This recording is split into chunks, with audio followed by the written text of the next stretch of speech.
This guy, what is his 578th appearance on the show? Tim Harrison. And we learn something new every every time. time. Love this guy. You know, he has been on 20/20, 48 Hours. He's been on all the network shows. He said, I want to keep doing my favorite show, the Rob Dennis Show. So he keeps coming back. We appreciate it. Make him very welcome, Tim Harrison, everybody. Let's hear him. Hey, Very nicely. Always got to shake hands with Jim. That's good luck. It's good to see you. Yeah, dude. Hi, Always oh, thank you. How you doing, Tim? Good to see you, Real buddy. well, thank you. How about you? Oh, same old, same old. Nothing ever changes. You just get better and better, Bob. That's right. So there's fine wine. always something going on with you. Oh yeah, I always like to take you on that suburban safari across the United States of America, a little part of the world that people don't really know exists. I brought a few pictures with me here of one of our last little expeditions we had. This is kind of unusual when the first one pop up here, is because this is how I found this chimpanzee in the Dayton, Ohio area. He's actually riding a motorcycle. This guy's name's Clyde. He was actually escaped and got loose. He actually had some problems with the local police department and the fire department, ended up having to show up at the house because the owner ended up having a stroke. And the chimpanzee was guarding the owners from, the paramedics and the firefighters going in to help him. So they thought he was actually a gorilla coming after him. He's so big. So I actually was able to get in there with some oranges and stuff like that, get him away from the owner so we could get him out and get him medical treatment. So I ended up working with Clyde. We ended up taking Clyde down to the Center for Great Apes down in Florida. That's Clyde on the left there. That's when he went down. He wasn't in very good condition because people shouldn't be keeping these in their homes. These are extremely dangerous animals. These are the most dangerous creatures I'll deal with, even over the tigers and the venomous snakes, are the chimpanzees.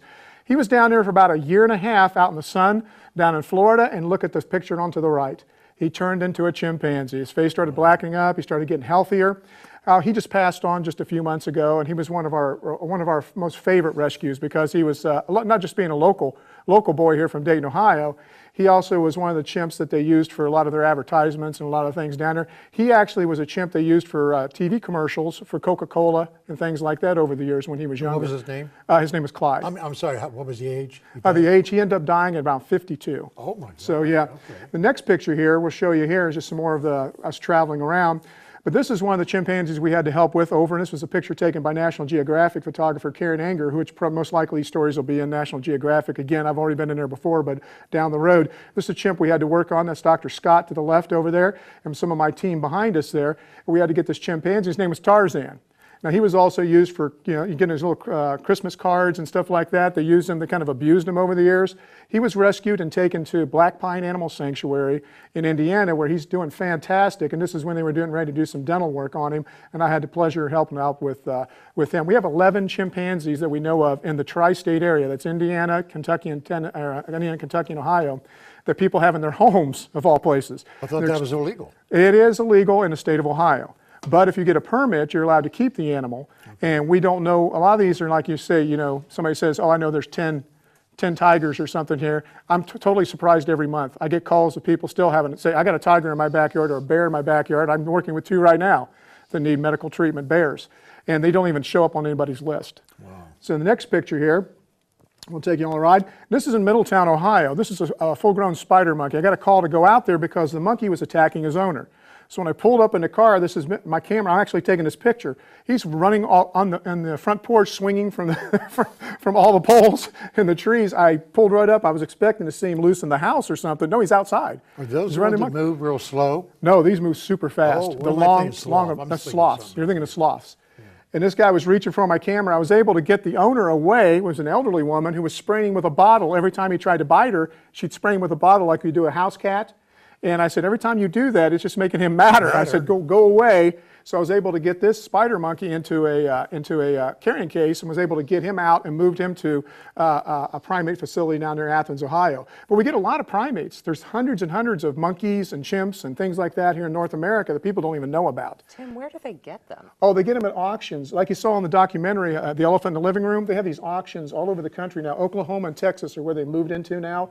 We've outlawed them in the state of Ohio. Outreach for Animals was the first one to reportedly push for that. And our organization are police officers, firefighters, paramedics, emergency room doctors, and pediatric physicians.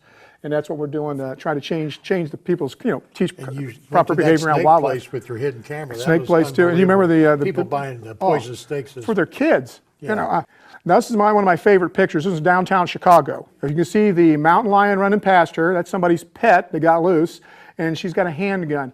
And this is a situation the police officers are running into every month now across the United States of America. I just showed some people out here. I just got one from Santa Monica, from the fire chief there, where they had a fire on a building area. They came around and there was a tiger loose. And they're not ready for this to handle these kind of situations. So I started to write a law called Big Cats and Public Safety Protection Act with the IFAW and some of the other organizations. And I just got back from speaking to all the Congress. I did a congressional briefing, and we spoke to congressmen and senators from all over the country, and we're pushing it now. We're getting a ton of Republicans and Democrats now to jump on board with us. If you go to the next slide, you will see this on the TV camera. You probably see it a little better.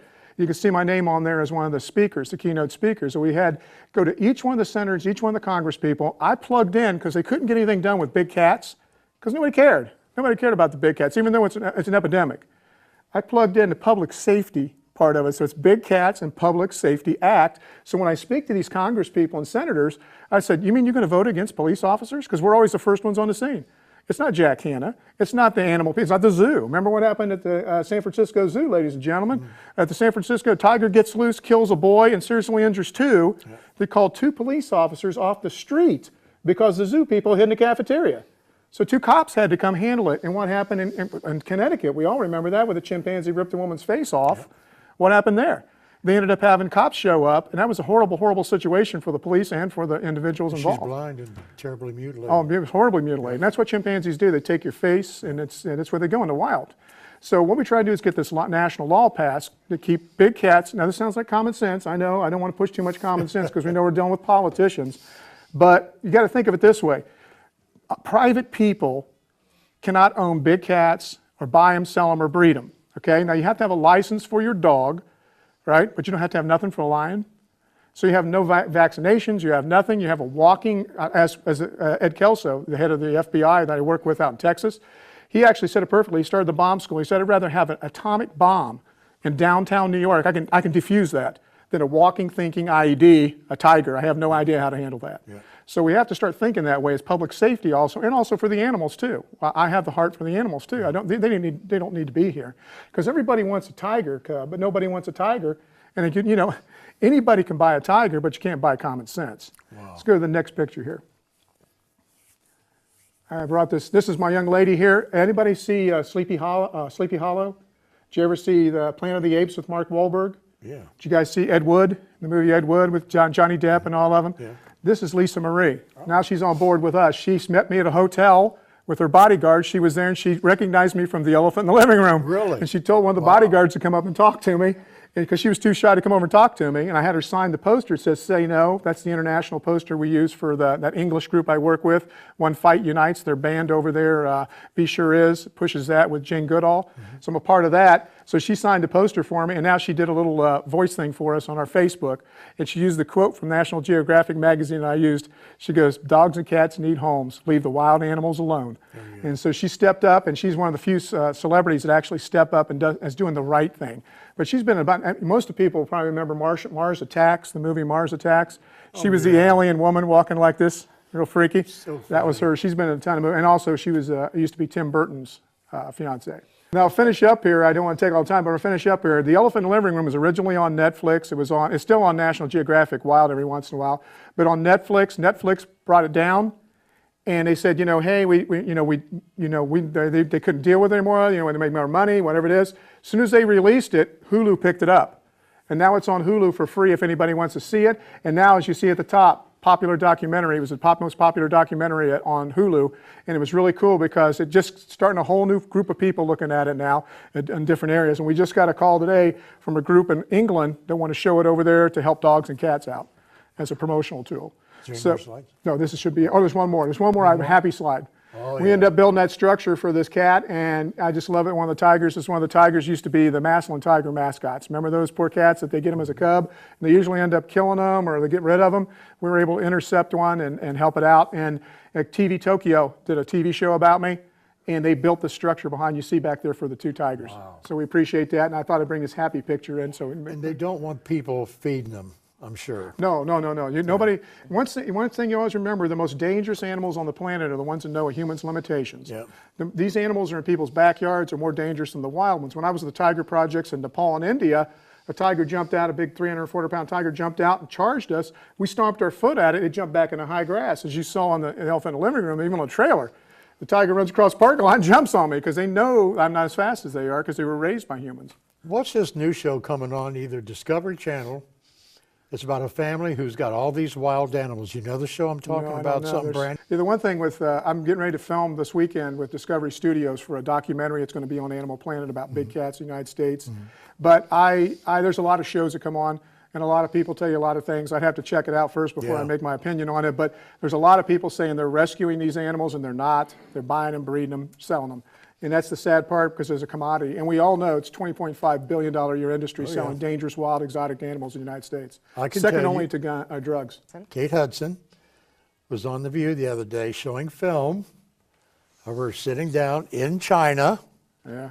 hugging a little bear, Oh, geez. a baby bear. That's why I have to go deal with the two bears in somebody's backyard right now, because people watch that and it's a monkey scene. And they what to think do. they can do it. They can do it. And if you don't believe me out there listening, anybody don't believe me, look what happens at 101 Dalmatians. I don't know As how soon as old it it comes out, was, everybody goes by as Dalmatian. but I'm wondering why they let her do that. I mean, they're not thinking the way you're thinking. They maybe. don't. There's still quite a few people in the. Well, just think of Leonardo DiCappuccino. He's supposed to be an animal guy, right, and all this stuff. And what was it? Wolf of Wall Street. He had a chimpanzee and a tiger, and those were on a leash. Come on, people. You can't say you're one thing and do the opposite. You got to start using common sense. Does this animal need to be here? I learned a long time ago we're just jailers if we keep them in cages. Yeah, it's one of those things where you got to think of the animal too, because down the road, there's no animal that likes to be left in a cage. There's no animal. Let anybody tell you that. There's no animal wants to be put in a cage. So we got to start thinking more respect. We have no respect for our wildlife, no respect for each other anymore. So we have to start bringing that back. And that's But if you want to know anything about this stuff, there's a man right there. Thanks for coming, Tim. Hey, thank you. I You always appreciate get you having me on. neat stuff you talk about. Oh yeah, when I get back, I'm going to the World Wildlife Summit here in Costa Rica. I'm going to be their keynote speaker coming up next week. When I get back, we'll come back and see you with the World Wildlife. Super. I love that.